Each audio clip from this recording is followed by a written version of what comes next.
आदाब, सत श्री अकाल। आज 8 अगस्त को राष्ट्रवादी संदेश की ओर से मैं लाल मोहम्मद जट मोती प्लेस में हूँ। मोती प्लेस में आज यूथ ओलंपिक्स गेम 2021 के कार्यक्रम का प्रेस कॉन्फ्रेंस हो रही है और ये जो ओलंपिक गेम भादरा में कमला स्पोर्ट्स वर्ल्ड भादरा और अभिनव कोचिंग डिफेंस एकेडमी द्वारा भादरा द्वारा किया जाएगा। और प्रेस कॉन्फ्रेंस में अभी जो आयोजकों द्वारा पत्रकारों को पूरी जानकारी देंगे। देखते रहिए राष्ट्रवादी संदेश। मैं सुरेंद्र मोहन स्वामी, संचालक कमला स्पोर्ट्स वर्ल्ड, आप सभी पत्रकार बंधुओं का इस प्रेस कॉन्फ्रेंस में स्वागत करता हूं। जैसा कि आपको विदित है कि हमारी संस्था पिछले कई सालों से स्पोर्ट्स के कार्यक्रम भादरा में आयोजित करती रही है। इस बार ये जो द्वितीय यूथ ओलंपिक गेम्स है ये करवाने का हमारा विचार है, जिसमें जो पिछले 1.5 साल से स्टूडेंट्स घर पे बैठे हैं उनकी प्रतिभाओं को निखारने के लिए, उनको एक मंच प्रदान करने के लिए हमने ये छोटी सी पहल की है दोबारा से। जैसा कि पिछली बार अभी हमारे पास अच्छा रिस्पॉन्स आया था, इसमें लगभग 1800 बच्चे इकट्ठे हुए थे।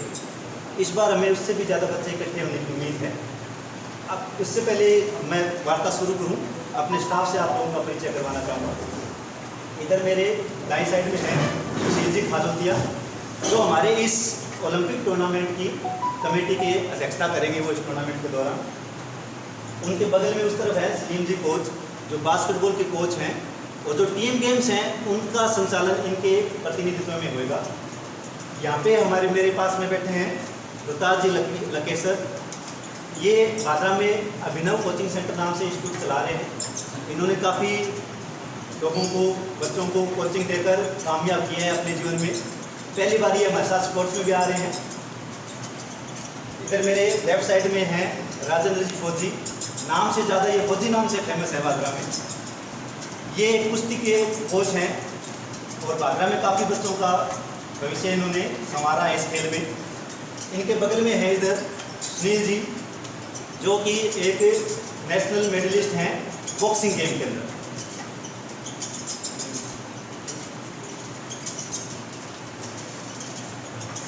तो सुरेंद्र जी, कितनी टीमें यहाँ भाग लेगी, कितने खेल है, इसके बारे में बताइए। इसमें सर हमने टोटल 3 प्रकार के इवेंट करवाएंगे हम इसमें, जिसमें स्पोर्ट्स भी है, जिसमें कल्चरल इवेंट भी है और जिसके अंदर एजुकेशनल इवेंट भी है।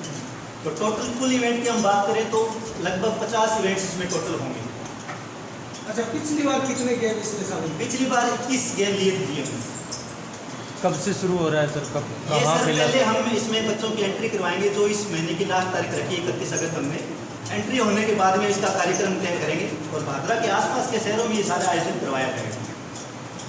कौन कौन से मुख्य खेल रहेंगे? मुख्य खेल है सर इसमें, जैसे बात करें तो टीम गेम की तो क्रिकेट, कबड्डी, फुटबॉल वगैरह है, और इंडिविजुअल गेम की बात करें तो एथलेटिक्स के सारे इवेंट्स हैं, और इसके अलावा कुश्ती है, कराटे वगैरह वो गेम्स भी हैं, मार्शल आर्ट्स के गेम कहेंगे तो। और कल्चरल एक्टिविटीज़ में सिंगिंग, डांसिंग, ड्राइंग, पेंटिंग वगैरह। जीके का पेपर भी हमने इंक्लूड किया है ताकि जो बच्चे स्पोर्ट्स नहीं खेलते हैं वो इसके अंदर एजुकेशन के तौर पे हमारे साथ जुड़ सके। सुरेंद्र जी, आपको कितने साल हो गए भादरा में एकेडमी चलाते हुए? सर मैंने इसकी शुरुआत की थी 16 फरवरी 2014। इतने साल हो गए, आपका कौन सा बच्चा कितने राष्ट्रीय स्तर पर या अंतर्राष्ट्रीय स्तर पर पहुंचा है, आप इसके बारे में? जी सर बिल्कुल। नोहर से मेरे पास एक बच्चा था, उसने अंडर 19 राजस्थान खेला, करनी सिंह नाम था।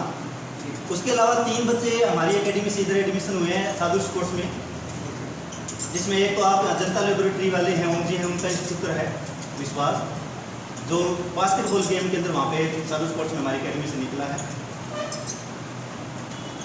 सर जो ये जितने टूर्नामेंट है ये स्थिर एक जगह होंगे, अलग अलग सब जैसे भादरा का स्टेडियम है वहाँ होंगे या भादरा का स्टेडियम जैसा कि आप लोगों का भी तैयार नहीं है, कि भादरा का स्टेडियम तैयार हो जाता है तो हम ये चाहेंगे कि ज़्यादातर इवेंट यहीं पे हो। अदरवाइज अलग अलग जगह हम लेंगे जहाँ पे हमें अच्छा ग्राउंड अवेलेबल हो और बच्चे आराम से पहुँच भी सकें। तो बच्चों को किस प्रकार की आप फैसिलिटी यहाँ देते हैं? जैसे कि आप इसमें ये कहेंगे कि हमने इसमें प्राइज मनी रखा है, तो सभी बच्चे जैसे ही पार्टिसिपेट कर लेते हैं हमारे पास, हम एक टी शर्ट्स प्रोवाइड करेंगे इसके अलावा मेरी एकेडमी की तरफ से जो बच्चे विनर रहेंगे इस टूर्नामेंट के अंदर, उनको मैं 1 साल के लिए फ्री कोचिंग प्रोवाइड करूँगा। मेरा स्टाफ जो है कोचिंग स्टाफ, वो उनके जो गेम खेलना चाहेंगे उनकी हम फ्री कोचिंग देंगे। सर रजिस्ट्रेशन की क्या प्रक्रिया रहेगी, क्या सर हेल्पलाइन नंबर है? जी सर, रजिस्ट्रेशन के लिए हमारी वेबसाइट है youth-overallgames.org से, वहाँ पे आप रजिस्टर हो सकता है। उसके अलावा हमने 3-4 ईमेल हैं जिनका हमने एड्रेस दे दिया है वेबसाइट पे भी, और जो हमारी विज्ञप्ति बनाई हमने उसमें भी, वहाँ से बच्चे कॉन्टैक्ट कर सकते हैं, वहाँ पे जाके अपना फॉर्म अप्लाई कर सकते हैं। इसके अलावा रोहतास जी भी हैं हमारे साथ, वो भी इस प्रतियोगिता के अंदर बच्चों के लिए कुछ रखा है उन्होंने, मैं चाहूँगा कि वो ही आपको बताएँ। एंट्री फीस क्या रहेगी सर इस प्रतियोगिता की, और प्राइज मनी क्या रहेगी जीतने वाले जो खिलाड़ी हैं उनको लिए? एंट्री फीस सर इसकी रखी है हमने 150 रुपीज़ पर स्टूडेंट पर गेम। हाँ जी सर, हर गेम में 150 रुपये हमने एंट्री फीस रखी है। इसमें जो प्राइज मनी है वो टीम गेम में तो हमने 5100 रुपये रखे हैं, और रनर का सेकंड प्राइज जो रखा है टीम गेम में वो 3100 रुपये रखा है। उसके अलावा मेडल्स तो है ही, इसके अंदर एक टी शर्ट सबको बच्चों को मिलेंगी, चाहे वो जीते चाहे हारे। और इंडिविजुअल गेम में 1100, 800 और 500 रुपये कैश प्राइज है। क्या विशेष कोई आयु वर्ग रहेगा? जी सर, आयु ग्रुप भी रखा है इसमें। इंडिविजुअल गेम में अंडर 10, अंडर 14, अंडर 18 और सीनियर ग्रुप रखे हैं, 4 एज ग्रुप है इसमें। और टीम गेम के अंदर अंडर 15, अंडर 18 और सीनियर एज ग्रुप रखा गया है। रेफरी की व्यवस्था आप लोग किसको करती है? जैसा कि आप लोगों ने देखा होगा, अभी हम इवेंट्स करवाते रहते हैं तो स्टाफ का आपस में हमारा थोड़ा कंट्रीब्यूशन रहता है। 4-5 लोग मेरे पास स्टाफ में मौजूद हैं। इसके अलावा हमारा लगभग पूरे भादरा तहसील का जो प्राइवेट कोचिंग देते हैं, एकेडमी चलाते हैं, उन लोगों का लगभग 200 लोगों का ग्रुप है हमारा। सर जैसे अपने इवेंट्स होंगे, बैडमिंटन है, क्रिकेट है और कई चीज़ें हैं, बॉक्सिंग है, उसमें सर सामग्री यूज होगी, जैसे बैडमिंटन में रैकेट्स यूज होते हैं, वो सर कौन उपलब्ध रहेगा? बच्चे घर से जो लेके आएंगे? इंडिविजुअल सामान होता है वो बच्चे खुद लेके आएंगे अपना। अच्छा, बाकी जो जैसे बॉल होती है तो बॉल संस्था प्रोवाइड करेगी।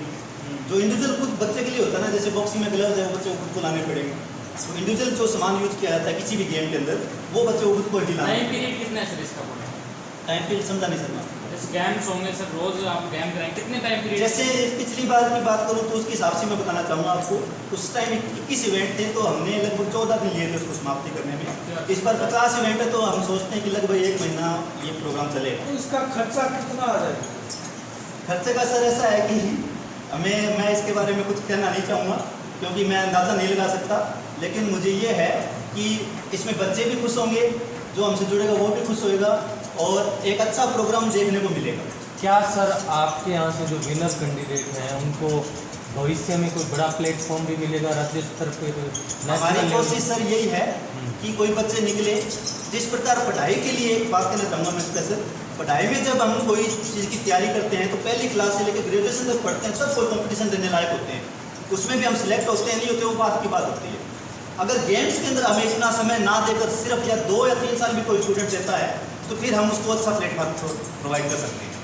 क्या कोई भी इसमें भाग ले सकता है कहीं जी से? सर, इसमें सीनियर जो एज ग्रुप है उसमें मैं तो चाहूँगा आप लोग भी भाग लीजिए। कहीं से भी भाग लेते जी पूरे सर, नहीं भारत? सर, इसमें हमने ये कंडीशन अप्लाई की कि भादरा तहसील के लिए रखा है। अभी थोड़ा लॉकडाउन में आवागमन का भी प्रॉब्लम है, ट्रांसपोर्टेशन कम है, तो हमने भादरा तहसील के स्टूडेंट्स के लिए भादरा तहसील या भादरा तहसील सर, विधानसभा क्षेत्र? भादरा तहसील। भादरा तहसील जी सर, भादरा शहर के साथ जो भादरा तहसील में जो गाँव आते हैं वो सारे। उनकी तरफ से डॉक्यूमेंट रिक्वायरमेंट क्या रहेगी आपकी? जैसे भादरा तहसील का बंदा है, आधार कार्ड की जरूरत हो सकती है, राशन कार्ड, क्या डॉक्यूमेंट सर आप उसके लिए अप्लाई रखेंगे? जैसे सर कोई भी किसी को भी अपना स्थायी निवासी होने के लिए 2 ID हम डिमांड करेंगे, और हम तो सिर्फ आधार कार्ड मांग रहे हैं पहले तो, लेकिन फिर भी कोई ऑब्जेक्शन हो जाता है कि ये भादरा का नहीं है तो उसके हम डॉक्यूमेंट चेक करेंगे। तो रोहतास जी की क्या भूमिका रहेगी? सर इसमें अभिनव कोचिंग अकेडमी की तरफ से जो भी स्टूडेंट इसमें पार्टिसिपेट करेगा उसके लिए फीस में इसलिए छूट रहेगी, और जो विनर रहेंगे फर्स्ट सेकंड थर्ड के लिए उनके लिए फ्री ऑफ कॉस्ट, जो भी कंपटीशन के एग्जाम की तैयारी करेगा उनको फ्री ऑफ कॉस्ट होगा। राजेंद्र जी, आपकी भी सर एक रेसलिंग अकेडमी, आप कितने कुछ बच्चे उतारेंगे सर अपने अकेडमी की तरफ से इस बार? मेरे पास में सर 17 लड़कियाँ हैं रेसलिंग की तैयारी के लिए, अंडर 14 और अंडर 10 की है।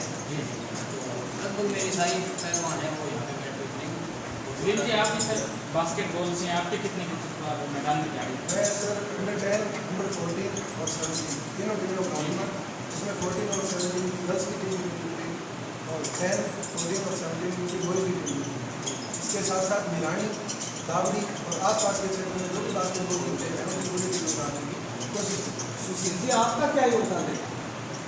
योगदान, ये जो प्लेटफॉर्म तैयार किया है, ये इसलिए तैयार किया है, अभी आप ये हाल में देख रहे हो ओलंपिक चल रहा है और देश का परचम अच्छा लहराया गया है। शुरुआत कहाँ से होगी अनिल जी? गाँव से, छोटे छोटे गाँव से। अभी जो हॉकी की जितनी भी लड़कियाँ खेली है, छोटे छोटे गाँव से निकल कर आगे आई है, उनको प्लेटफॉर्म देने के लिए ये आयोजन करवा रहे हैं, ताकि जो छोटे बच्चे जो प्रतिभाएँ गाँव में छुपी हुई है, उनको प्लेटफॉर्म चाहिए। उस प्लेटफॉर्म के लिए गेम्स करवा रहे हैं, ताकि उन बच्चों को यहाँ आने का मौका मिले, घर से बाहर निकलने का मौका मिले। हमारे देश के अंदर सबसे ज़्यादा पॉपुलर गेम्स क्या है? क्रिकेट को हम सबसे ज़्यादा मानते हैं और सारे लोग उतरी जा रहे हैं क्रिकेट की तरफ। ओलंपिक कप भी आता है, इतना महान देश है, इतनी बड़ी जनसंख्या है, जब मेडल की बात आती है हमारी मेडल बहुत कम आते हैं, क्योंकि हम सारे सबका रुझान क्या है क्रिकेट में, अंडर 20 में पूरा देश बढ़ जाता है। हाँ, बढ़ जाता है। तो मैं ये चाहता हूँ कि बहुत सारे गेम हैं, ये जब ओलंपिक की बात आती है तो ऑल वर्ल्ड की निगाहें उस पर रहती है, तो हमारा देश भी इतने सारे मेडल लाए, तो उन मेडलों को लाने के लिए जो पहला कदम है वो छोटे गाँव से ओलंपिक शुरू करें, हर गेम को प्रोत्साहन दें, हमारा उद्देश्य ये है। सुरेंद्र जी, सरकार आपको क्या प्रोत्साहन दे रही है? सर जैसे कल मैं बताऊं, कल किसी ने सोशल मीडिया पे लिखा हुआ है, कोई पीटीआई का कोर्स कर रहा है, मेरा फ्रेंड है, उसने लिखा हुआ है कि अगर पीटीआई स्कूलों में नहीं होंगे तो मेडल्स कैसे जीतेंगे। तो मैं एक आंकड़ा बताना चाहूँगा आपको।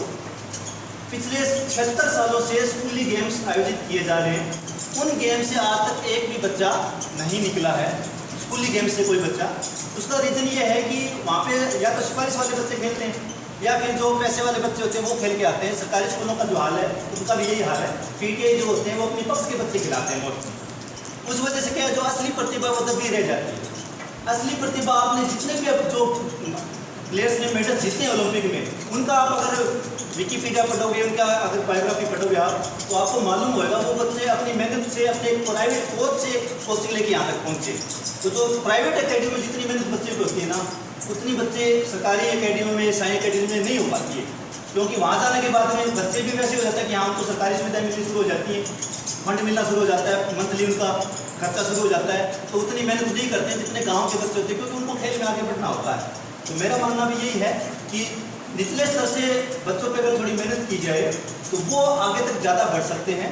और जैसे हमारी एकेडमी की इतनी फीस भी नहीं होती है, और फिर भी कोई बच्चा ऐसा आ जाता है, तो सारे मेरे कोचेस बैठे हैं, उनके सामने मैं बात कर रहा हूँ कि हम उनको बिना फीस के भी ट्रेंड करेंगे अगर वो प्रतिभाशाली बच्चे खेलते हैं। आपका सिलेक्शन पैनल कितना सक्षम है? सिलेक्शन पैनल ऐसा है सर कि जैसे आपने कहावत सुनी होगी, कूद के पास पैर पालने में दिख जाते हैं। जब कोई कोच किसी बच्चे को देखता है तो उसका मन आ जाता है उस बच्चे पे कि भाई ये बच्चा लायक है, तो हम कोशिश करते हैं। तो या तो उसके पेरेंट्स सपोर्ट नहीं कर पाते हमें, या फिर वो हमें टाइम नहीं दे पाता है। अगर ये सारी चीज़ें थोड़ा हमारा साथ मिले तो हम भादरा से भी हम ये दावा कर सकते हैं कि यहाँ से भी मेडलिस्ट निकलेंगे। सर क्या आपके यहाँ कोई यूथ आइकन के रूप में कोई मुख्य अतिथि रहेगा सर? जैसे सेलिब्रिटी को हमारा पिछला इवेंट था, हमने कोशिश करेंगे। एक पिछला इवेंट हमारी संस्था के थ्रू था कुरुक्षेत्र में, वहाँ पे हमने मनोज जी बॉक्सर हैं जो 3 बार बॉक्सिंग में ओलंपिक में भारत का प्रतिनिधित्व कर चुके हैं, वो वहाँ पे चीफ गेस्ट थे। इसी तरह से उनसे जैसे कोई गेम्स में आपकी बात हो रहा है, एक चीज़ मैं बताना चाहूँगा, खिलाड़ियों पे प्रोटोकॉल्स लगा देती है गवर्नमेंट। तो वर्तमान में जो खिलाड़ी खेल रहे होते हैं ना, वो हमारे प्रोग्राम में नहीं आ पाएंगे, तो या तो रिटायर्ड आएंगे या जो खुद अपनी प्राइवेट अकेडमी चलाते हैं वो या कोशिश करेंगे हम कोई यूथ आइकन को या ऐसे कोई प्लेयर को, ओलंपियन को हम हमारी इस प्रतियोगिता का ब्रांड कितने बच्चे एम्बेसडर आने का अनुमान है? हमारा अनुमान है सर लगभग 3000 बच्चे इसमें इकट्ठे होने के लिए। कोरोना काल चल रहा है सर, 3000 बच्चे, तीसरी लहर आ रही है, ओलंपिक भी ये बात सारी सही है सर। इसलिए हमने कंडीशन भी अप्लाई की है कि हम ऑनलाइन एंट्री ले रहे हैं ताकि बच्चों को यहाँ तक नहीं आना पड़े शहर में फॉर्म जमा करवाने के लिए। इतने बच्चों की व्यवस्था कहाँ की है? अलग अलग गेम के लिए अलग अलग बच्चे बुलाएंगे सर, लेकिन एक साथ नहीं आएंगे? एक साथ नहीं आएंगे। दिन रखेंगे उनके तो लिए। क्या दिन रखेंगे अलग-अलग। क्या खेल ग्राउंड आप किसी ग्रामीण क्षेत्र का भी चुन सकते हैं, जी सिर्फ सर। शहरी? हाँ, जैसे कि एक हमारे कोच है वो आज आ नहीं पाए, सामने से हैं देवीलाल जी महिला। कबड्डी और कुश्ती हर बार उनकी यहाँ होते हैं, हमारे जो प्राइवेट टूर्नामेंट जब भी करवाते हैं हम वहीं पे होता है उनके यहाँ मैच। तो जैसे कबड्डी कुश्ती हम छाने में करवाएंगे, और मार्शल आर्ट के गेम पिछली बार टेगोर स्कूल में राकेश जी गर्ग थे, उन्होंने हमें दी परमिशन कि आप यहाँ करवा लो। इसी तरीके से फुटबॉल में एक अच्छा ग्राउंड बना हुआ अपने स्काईलिंग स्कूल में, पिछले साल वो मैच हमने वहीं करवाए थे। तो इस तरीके से जो अच्छा ग्राउंड मिलेगा, सुविधा मिलेगी हमें, हम वहीं पे कराएंगे ताकि बच्चों का भी कम खर्चा लगे और हमारा भी कम खर्चा लगे और एक अच्छी प्रतियोगिता हो पाए। नहीं, कोरोना काल में जैसा अभी फिलहाल चल रहा है, 31 तक आप अगस्त तक एंट्री भी कर लोगे, लेकिन जो दर्शक आएंगे और आएंगे, उसकी गाइडलाइन के मामले में वो सर जो गवर्नमेंट की गाइडलाइंस है वही हम फॉलो करेंगे।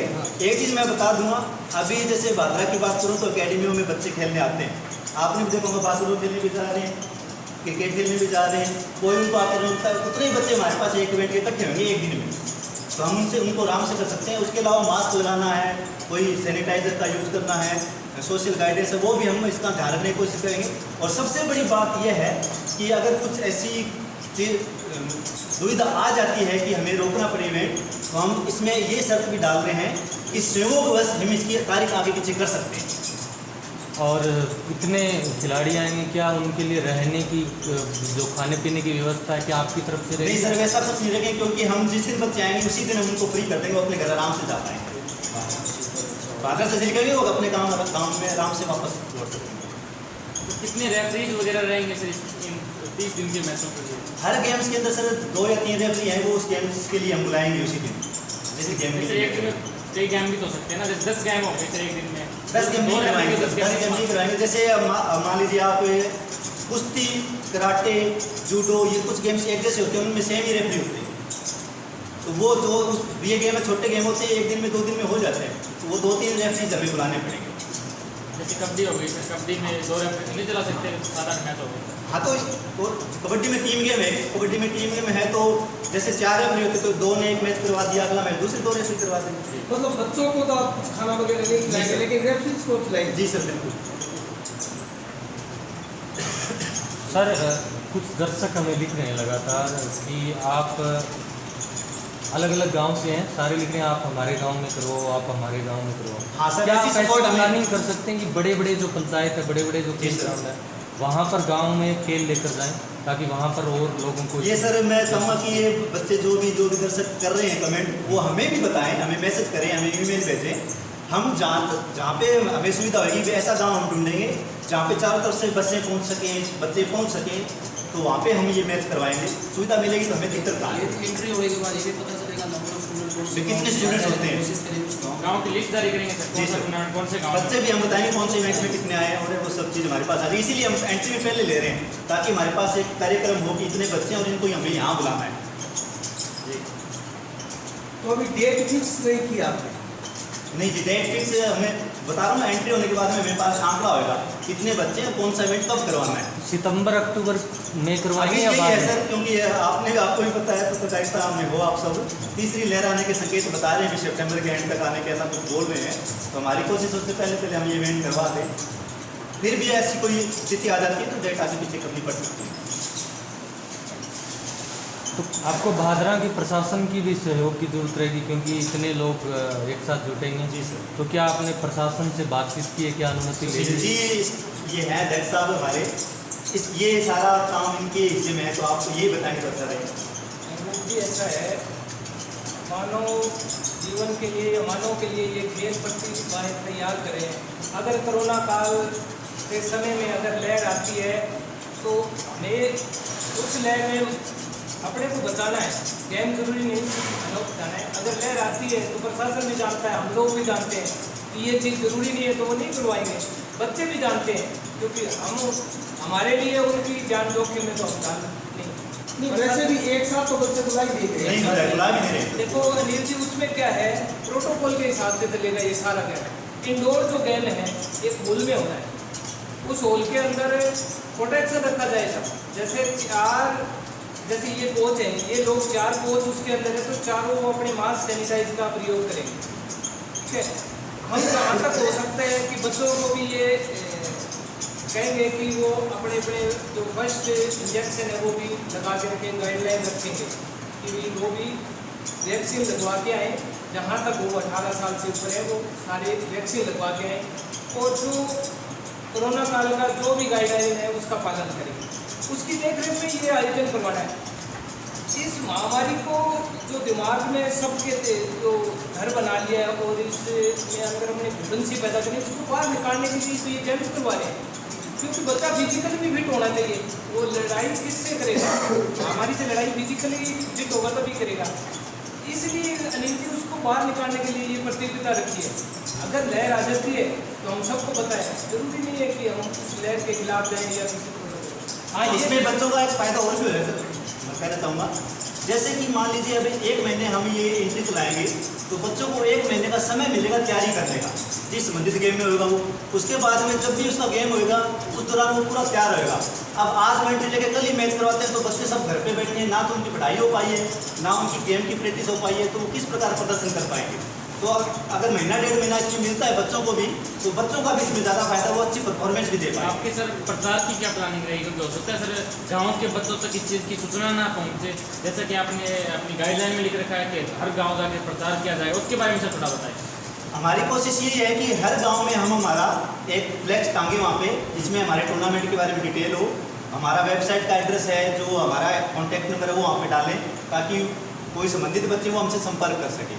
दूसरी चीज़, जैसे आप लोगों को आज सबसे पहले ये आप लोगों को बुलाया हमने, तो हम आप लोगों का ही सहयोग चाहते हैं इसमें, कि जो बात है आप मतलब हर घर में पहुँचे, बाधा के लोगों के पास पहुँचे, ताकि वो लोग हमारे पास पहुँच सके, हमसे जुड़ सके। सर, जो इनामी राशि है वो सिर्फ मेडल रहेंगे या इनामी राशि भी रहेगी फर्स्ट सेकंड थर्ड के लिए इनामी राशि कितना कुछ कोई अभी तक प्लानिंग? वो मैंने आपको पीडीएफ भेजी थी, मैंने बताया भी था थोड़ी देर पहले। इंडिविजुअल गेम में तो 1100 रुपये फर्स्ट, 800 रुपये सेकंड और 500 रुपये थर्ड, और टीम गेम में 5100 रुपये फर्स्ट और 31 रुपये सेकंड प्राइज। आप इतना बड़ा इवेंट कर रहे हो, प्रशासन ने अनुमति के लिए तो मतलब दिया सर, ये हमें एंट्री लेने के बाद में ही सारी प्रोसेस लेंगे। अभी हम अगर परमिशन लेके रख लेंगे तो आगे क्या होगा हमें भी नहीं पता है। तो जब बच्चे आ जाते हैं हमारे पास तो हम उसके बाद परमिशन। जी सर, जी सर। नहीं, बच्चे आने के बाद नहीं सर, बच्चों की एंट्री आने के बाद कि बच्चे कितने इच्छुक है, ये उस संख्या के हिसाब से उनको जो संख्या है उसको कैसे एडजस्टमेंट करें, कैसे उनकी प्रतियोगिता कराएं, फिर प्रशासन से अनुमति लेके ही गेम्स होंगे। ऐसे नहीं करेंगे कोई भी गेम्स, कोई प्रशासन अनुमति के बगैर कोई काम नहीं करेंगे। और सर क्या कुछ संदेश देना चाहेंगे आप? आपको हज़ारों लोग लाइव सुन रहे हैं सर। मैं कहना चाहूँगा कि पिछले 2 साल से कोई भी इवेंट स्पोर्ट्स की नहीं हुई। मतलब जो बच्चे 13 साल के थे 2019 के में बात करें तो कोरोना काल लगा, जब एक बच्चा जो 13 साल का है और उसे ये उम्मीद थी कि इस साल गेम होंगे 2019 में, और मैं अंडर 14 खेल के और मैं मेरे गेम के अंदर मेडल लेके आऊँ। कोरोना काल की वजह से गेम नहीं हुए, 2019 में भी नहीं हो पाए और 20 में भी नहीं हो पाए। नहीं होने की वजह से क्या है, उस बच्चे के जो एज ग्रुप है वो आ गई अंडर 17 में, और जहाँ 17 की बात करें तो 17 के अंदर इतने ज़्यादा कॉम्पिटिशन आ गए कि उस बच्चे का मेडल करना है वो नामुमकिन सी बात है। यानी वो बच्चा कितनी भी मेहनत करे, 17 के अंदर क्या है, जब एज ग्रुप बढ़ेगी उस बच्चे की प्रैक्टिस भी बढ़ती जाएगी। तो जो 17 में ऑलरेडी जो बच्चे थे उनकी जो मेहनत थी वो 17 की एज में, तो उस बच्चे का मेडल जो है वो छूट गया। 2 साल से कोई गेम नहीं हुए, इस वजह से बच्चे क्या है अपने घर पे रह रहे, उनकी फिजिकली और मेंटली दोनों तरफ से वो बच्चे परेशान हैं। ये गेम इसलिए लेके आए हैं ताकि प्रतिभा जो छुपी हुई है वो बाहर आए, अपने गेम खेले और अपना टैलेंट जो है वो दिखाए। जी जी। आपका जो संस्थान है या जो एकेडमी है, क्या ये राजस्थान सरकार या भारत सरकार से रजिस्टर्ड है? और क्या इसमें भी सर आपको मैं बहुत बड़ी बात बताऊंगा आज। हमारे राजस्थान का दुर्भाग्य कह लीजिए या पिछड़ापन कह लीजिए, बड़ा अफसोस होता है, पूरे इंडिया में 2012 स्पोर्ट्स एक्ट लगा हुआ है, जिसके तहत वहाँ पे स्पोर्ट्स एकेडमी, स्पोर्ट्स स्कूल की परमिशंस है, तो बच्चे वहाँ से निकल भी रहे हैं। हमारे राजस्थान में आज भी पुराना 2005 का कानून लगा हुआ है खेलों में। जो खेल नीति है उसकी वजह से कोई कहीं पे भी स्पोर्ट्स स्कूल संचालित नहीं कर सकता, ना कोई एकेडमी चला सकता। जो भी एकेडमी चला रहे हैं हम, मतलब कोई परमिशन हमें मिलती नहीं है, हम अपने स्तर पे चला रहे हैं। मतलब सारा चीज़ हमें अपने स्तर पे करना पड़ रहा है। गवर्नमेंट से ना तो कोई सपोर्ट है, ना कोई परमिशन है, और ना भविष्य में हमें उम्मीद भी है। इसलिए हम खुद स्तर पे ये सब करने की कोशिश कर रहे हैं, ताकि मतलब गवर्नमेंट की भी आंख खुले कि जब हम ऐसा कर सकते हैं तो गवर्नमेंट तो पूरे राजस्थान को कंट्रोल करती है, तो वो तो और भी ज़्यादा कर सकती है। नहीं, जैसे राजस्थान सरकार का नेहरू यूथ क्लब है ये। हाँ सर, ये भी एक थोड़ी सी क्या है मिसअंडरस्टैंडिंग है। नेहरू युवा क्लब कोई स्पोर्ट्स संस्था नहीं है, वो राज्य सरकार का नहीं है, वो एक भारतीय सरकार का प्रक्रम है। उसके अंदर होता क्या है, 29 साल से कम के युवा पंचायत स्तर पर या तहसील स्तर पर अपना एक क्लब बना सकते हैं, मोहल्ले का एक क्लब बना सकते हैं जो समाज सेवा या कोई काम कर सकते हैं। ऐसा वो स्पोर्ट्स से रिलेटेड नहीं है। स्पोर्ट्स का ज़्यादातर होता है उसमें। हाँ, बस ऐसा कह सकते हैं आप, युवाओं के लिए है तो युवा स्पोर्ट्स में ही होते हैं, इसलिए आप कह सकते हैं। सरकार का सहयोग। अदरवाइज वो कोई संस्था स्पोर्ट्स से रिलेटेड नहीं है। मैं आपको बताना चाहूँगा कि जिला खेल अधिकारी के पास आप अपने एरिया का क्लब रजिस्टर्ड करवा सकते हैं। उसके थ्रू क्या है, आपके पास जितने बच्चे हैं, जो बच्चे आपके पास खेलते हैं, उन बच्चे के सारे डॉक्यूमेंट आपके खेल अधिकारी के पास वो रजिस्टर्ड होंगे। उस वक्त क्या होगा कि एक अकेडमी के रूप में आप उसे संचालित कर सकते हैं कि हमारे क्लब में इतने बच्चे हैं, आपके पास जो बच्चे आ रहे हैं वो बच्चे आप जिला खेल अधिकारी को रजिस्टर्ड कर सकते हैं। ये चीज़ है, उसके थ्रू आप एक अकेडमी चला सकते हैं कि भाई हम एक क्लब चला रहे हैं। जैसे मैं अकेडमी चला रहा हूँ और मेरे जो सीनियर हैं हम मिलकर एक अकेडमी चला रहे हैं जिसका नाम है बांद्रा बास्केटबॉल क्लब। हम एक क्लब चला रहे हैं जिसके अंदर बच्चों को क्या है, गेम सिखाया जाता है। मैंने सर 4 साल धक्के खाए, पूरे जयपुर में गया, मैं बीकानेर में गया, जहाँ पे भी स्टार्ट में जब मेरे को रजिस्ट्रेशन करवाना था तो सब जगह यही मिला। आपका नेहरू युवा केंद्र वाला भी मेरे को किसी ने सजेशन दिया था, लेकिन लास्ट में जब जैसे रजिस्ट्रार से बात हुई तो उनका एक कमेंट था कि आप इसमें खेल वाले सारे वर्ड हटा दो, फिर हम आपका रजिस्ट्रेशन कर देंगे। तो जब हमें करवाना खेल है तो वो हटाने का औचित्य क्या होगा? तो मैं ये कहता हूँ रजिस्ट्रेशन हमारा नहीं है, लेकिन फिर भी हमने बच्चे तैयार किए हैं, वो कोई सरकारी पीटीए के थ्रू, कोई स्कूलों के थ्रू। एक चीज़ हाँ, ये भी बहुत बड़ी कमी रहती है, किसी स्कूल के बच्चे हम इतने सालों से तैयार कर रहे हैं, एलबीएस के भी, शांति निकेतन की भी, टैगोर के भी बच्चे हम तैयार करते हैं, तो स्कूल वाले भी सपोर्ट नहीं करते हैं। वो कहते हैं हमारे बच्चों को हम स्कूल में पढ़ाएंगे, हमें टीम के साथ में किसको भेजते हैं, और हमें वो इसलिए नहीं भेजते क्योंकि हम उनके स्कूल का स्टाफ नहीं है। तो ये भी एक पिछड़ने का कारण है खेलों के अंदर। और कुछ सर कहना चाहिए? हाँ, रमेश जी कुछ कहेंगे आप? अपने जो क्षेत्र है इसमें स्पोर्ट्स इतना है नहीं, इतना बहुत पिछड़े हुए हैं। अपना बॉर्डर है हरियाणा का, उसके पास देख लो, आप इस साइड आओगे बहुत कम प्लेयर मिलेंगे, आप उस साइड निकल जाओगे मैक्सिमम प्लेयर मिलेंगे। जबकि हरियाणा से अपना राज्य बहुत बड़ा है, पूरा हनुमानगढ़ मान लो, हनुमानगढ़ चूरू इतना है, इतना हरियाणा पूरा होगा, लेकिन स्पोर्ट्स में हरियाणा अकेला आगे है। ओलंपिक में देख लो आप, अपना जबकि खान पान अच्छा है, सीधा है, सिंपल है और पर्सनैलिटी डेवलप है, हाइट वेट राजस्थान की उसके अकॉर्डिंग भी हम नहीं जानते, क्योंकि पेरेंट्स जागरूक नहीं है। मेरे पास बॉक्सिंग में भी आते हैं, बोला जी मुँह फूट जाओगा, माँ महाराज नहीं फूटा भाई। मेरी कॉम है 36 साल की होगी, 4 बच्चों की माँ है, उसको देख लो, लेकिन अपने पीछे हैं। हरियाणा सरकार भी इसमें बहुत पकड़ा है। हरियाणा सरकार सुविधा दे रही है खिलाड़ियों को, राजस्थान सरकार सुविधा दे रही है, लेकिन वहाँ पेरेंट्स इतने जागरूक है कि अपने बच्चों के लिए लोन उठा लेते हैं। उनके अंदर इतना जुनून है कि मेरे को बढ़ाना है, वो एक लाइन फिक्स कर लेते हैं। अपने ANM GNM इसकी साइड ज़्यादा भागते हैं, भाई आर्मी की साइड भागेंगे, वहाँ पैसे दे देंगे, जबकि उसकी डाइट के ऊपर नहीं करेंगे। आप सब कितने बच्चे उतारे हैं बॉक्सिंग में? अपने 25-30 बच्चे उतरेंगे। 25-30। सर एक चीज़ बताऊंगा अभी मैं, एक बच्चा नेशनल प्लेयर है, 3 बच्चियाँ नेशनल है और एक बच्ची उनमें से इंटरनेशनल खेल चुकी है। राजस्थान सरकार ने सर एक रूल अप्लाई किया है, वो स्पोर्ट्समैन के लिए बच्चों को जो सुन रहे हैं मैं बताना चाहूँगा।